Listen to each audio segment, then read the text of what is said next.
Normally this would be where I say, let's all get comfortable in a position, right? Before we do that today, I invite you to look around this space. Left, right, up, down, forward, behind. I want you to know where you are in the space, to see what's around, so that you know that this is a safe space.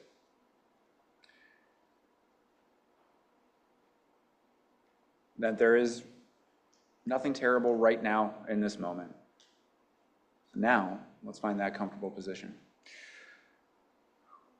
Each of us is exposed to a lot of bad stuff each day, whether we're watching the news, scrolling on social media, or doom scrolling other things. Sometimes people at work are talking and we can find ourselves spreading that sort of feeling without even realizing it. But for the next 60 seconds, I want you to focus on something positive only. We just heard a lot of people who have good stuff going on in their lives. Focus on something positive, a kindness someone did for you. Perhaps a kindness someone did for someone else. Or a kindness you did for someone. As we enter this side of the year, we're getting into the season of gratitude, appreciation. I invite you to focus there for at least a little bit today.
Blessed be all.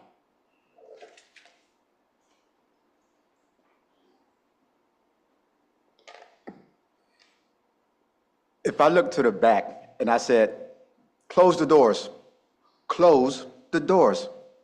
Would anybody get that reference? God, I need more black people. Oh, somebody get, okay. So you see me, okay. So she knows that we're getting ready to take up money. But before we, it was a whole thing a couple of months ago, but yeah. So I've told this story before about how money was collected in one of my grandfather's churches. When it was time to collect tithes and offerings, people would go up to the front of the church and they would give their money. And then a deacon, most of the time it was Ernest Scott, would write your name down with the amount of money that you gave to church. Oh, I'm dead serious about this. He writes your money down. And then after you gave your money, they would call out from the notebook, I'm so serious about this. This is not a made up story. He will call out the amount that you gave and your name and the amount of money that you gave. For instance, if it was Tim Hunter, it would be Tim Hunter, $50, okay? And then they would start with the person who gave the most and work their way down to the least, to the least amount, okay? And then preaching could not start until they counted that money up there while we all sat uncomfortably while they were counting the money. And so if the right amount of money was collected, if the numbers matched with the cash, he'd say in a big booming voice, correct. And that meant that it was time for church to start. Now, ironically, it was never incorrect. I never heard incorrect. So I guess God works in mysterious ways. So we don't do that here, okay? We need your money and we would like your money, but we're not gonna call you out up front. Ironically, around here, we count our money in the closet. Thank you very much. Oh, I have more, so I'm not even done yet. So my kids are gonna hate me for this one. So could our ushers please say yeah, yeah, yeah, and dance your way to the front because they got it bad.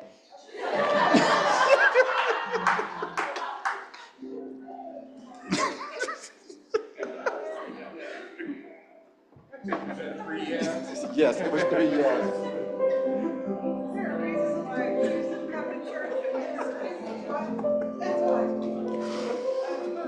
Oh, I'm so proud of myself.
Thank you for your support.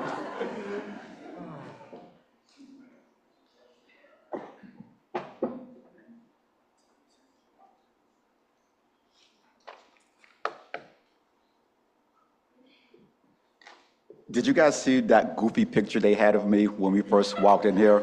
Like, no one asked me about that picture. I wish that I could have given them like a better picture. So I remember, oh, there it is. Okay, so there is a story behind that picture. I'm the kind of guy that's kind of like, I go off the rip a little bit, but that picture, I took that picture in November of 2020. I was in sub at Evans Middle School, and I was waiting for my final class to post. Statistics was the last class that I took, and I was nervous about that class because if I passed that class, I was going to get my bachelor's in political science. If I failed that class, then I was going to have to like take it again. And I had like a job kind of lined up and everything already, so I needed to pass that class. And I was super, super nervous. And I took a selfie, which I don't do very often, not a very good selfie, and I posted it online saying, patiently waiting the results. So I passed the class with a 72. This was in 2020, the best 72 I ever got in my life. That is the grade that I'm most proud of in my life, was that 72, because it was the best I could do. So just a little sidebar. Okay, so today I want to talk about one of the greatest television shows ever made. And yeah, I know that's a bit of a bold claim, and I usually avoid speaking in absolutes, but for the sake of this reflection, I think it's kind of warranted. I'm talking about Phineas and Ferb. See what I'm talking about? Okay, so I thought I would get some support here. So if I started singing, "There's 104 days of summer vacation," see, oh yes. Okay, I did not expect that much support from the adults, but okay. Okay, so for my other people, if you're unfamiliar with Phineas and Ferb, here's a summary from IMDb. Phineas and Ferb invent, scheme, plot to stay ahead of their bratty sister. Meanwhile, their pet platypus plots against the evil Dr. Doofenshmirtz. Okay, so that sounds kind of dry, okay? So here's how I would describe Phineas and Ferb. Two boy geniuses, fresh out of school for the summer, dive into wild adventures with their friends. Their sister, Candace, is determined to bust the boys by showing their mom these outrageous inventions they build. But somehow, these inventions always vanish just in time. And then there's Perry the platypus. By day, he's a quiet pet. But secretly, he's a suave, fedora-wearing secret agent working to stop the not-so-evil, but definitely incompetent Dr. Doofenshmirtz. Every episode, Perry and Dr. Doofenshmirtz face off, and their battle always destroys the boys' invention right before Candace can prove anything to their mom. Now, Candace is actually being gaslit, but that's like a whole nother story, now that I think about it, okay? Now, here's the twist to the story. The boys and the evil doctor, they never interact, ever, and yet their stories are perfectly intertwined. I know, it sounds like a lot, but trust me, it's a brilliant, brilliant show, and it is so good. So what does this have to do with routine? Well, I think everything. See, the entire show is built around a formula.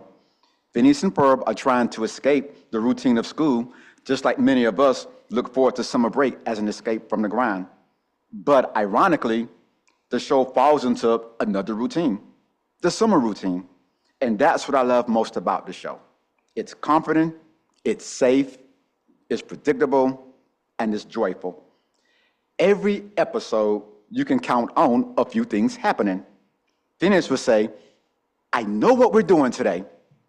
Isabel would ask Phineas, "What you doing?" because she kind of likes him. Candace would try to bust the boys. Someone would ask, "Where's Perry?" Perry will go on, get his mission and head to Doofenshmirtz Evil Incorporated. Cue the jingle.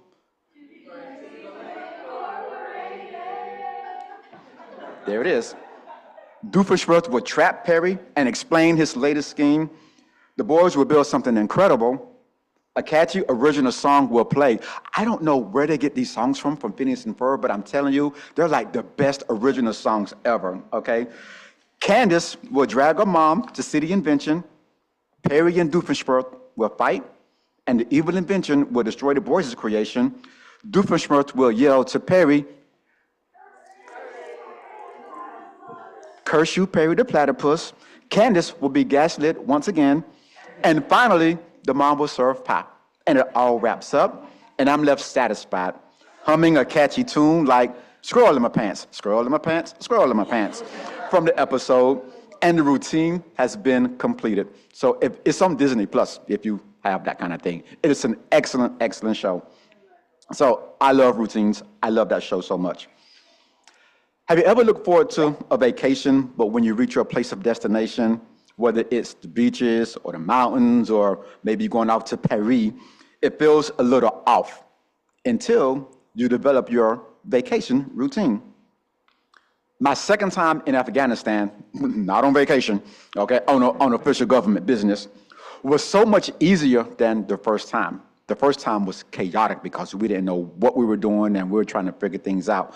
But my second time, it was pretty comforting because I immediately fell into a routine. From day one, I knew exactly what I was doing.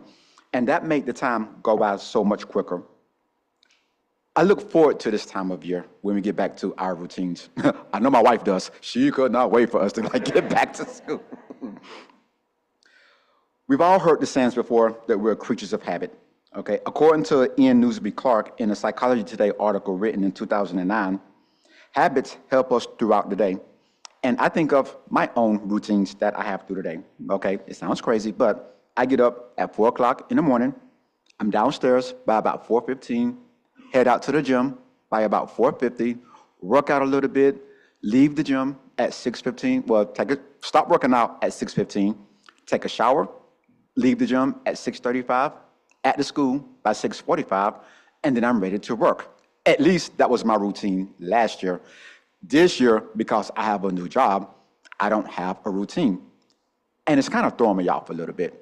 I don't have students all the time. I go from class to kind of make sure everything is going okay. So it leaves me without a routine, and I'm honestly struggling a little bit with it. Oh my goodness, I miss my routine so much. But we'll get it settled in. I was talking to my son last night, Emmanuel, and he stated that he loves the routine of the school year. School, but the routine of the school year, he really, really likes. And although most kids like to pretend that they don't like it, especially in school, routine is a super, super helpful thing. Routine helps with classroom management. If a kid knows the thing that they're going to be doing every day, they're ready and prepared to learn. I got a couple of my former students in here, and I like to think that we had a pretty good routine from time to time, right? Right, okay then, cool. Take a second and think about how a typical day goes for you. Even the process of waking up is a routine. You have your side of the bed that you wake up to. What do they say when you wake up in a bad mood? Did you wake up on the wrong side of bed? I could not imagine waking up on my wife's side of the bed. That would be confusing and discombobulating. And what am I doing here? So, yeah, a routine. If you have young kids, I know life can seem pretty chaotic. Maybe you're long past the age of the young kids era and you're retired and you can wake up when you feel like it and do what you want to do. Maybe you never had kids. You just have puppies and you're evil cats because all cats are evil. That's another story. You probably have things that are so routine to you that you don't even recognize that they're routine. And that's the beauty of it. These things come second nature, and you don't even know that you're doing them, and they feel so good. They're like innate within you. So no extra time is involved. You can put your thoughts in other things. You're not wasting extra energy trying to figure things out.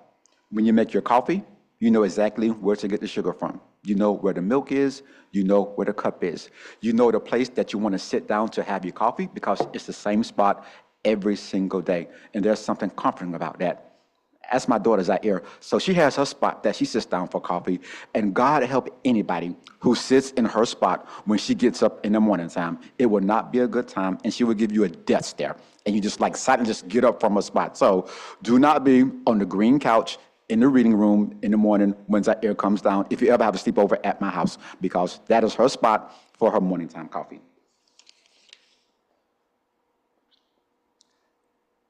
In a world where things can seem so chaotic and so uncaring, and we feel like we have no control over anything, routines are super, super important in helping us find peace.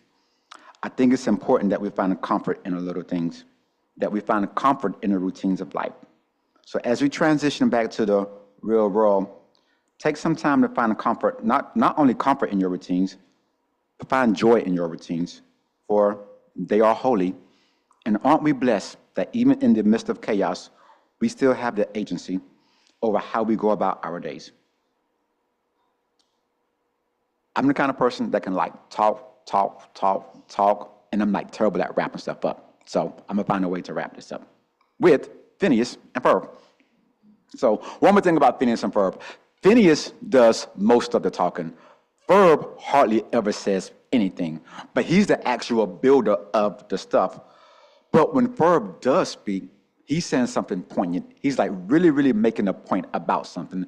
It's something wise and something profound. And I looked for stuff that Ferb said that would like match this reflection, and I could find nothing. Like of all the things that he said, there was like nothing specific for this. But I did find something that I thought was a little bit of a lesson. Okay, so in season 2, the kids are playing hide and seek in the house. Well, they wanted to play hide and seek in the house. And then someone said, the house is too small for us to play hide and seek in. But Ferb said, Perhaps the problem isn't that the house is too small, but that we are too big. That sounds deep. I don't know what it means, but it sounds good, and you can reflect on that and think about that and find your own lesson in that. The house is not too small, maybe we're too big. Thank you for listening, and let's finish off our routine Sunday. Thank you very much.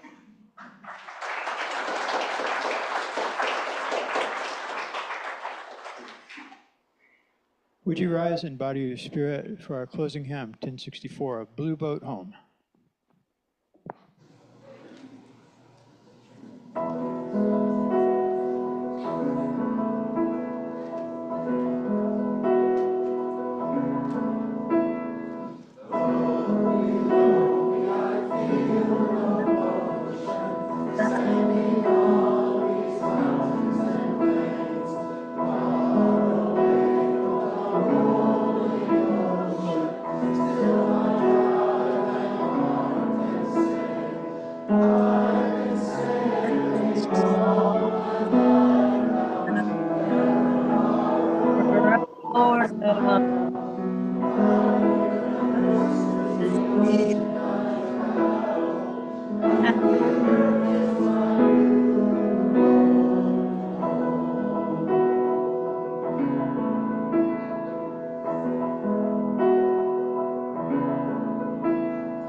Today's closing words are from the great UU philosopher. No, that's not from me this time.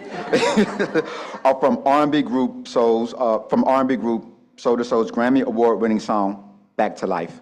Back to life, back to reality. Oh, y'all started the words already. Back to life, back to reality, back to life, back to reality, back to the here and now, back to life, back to the present time, back from a fantasy, yes. Tell me now, take the initiative. I leave it in your hands until you're ready. Back to life, back to reality.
Yes.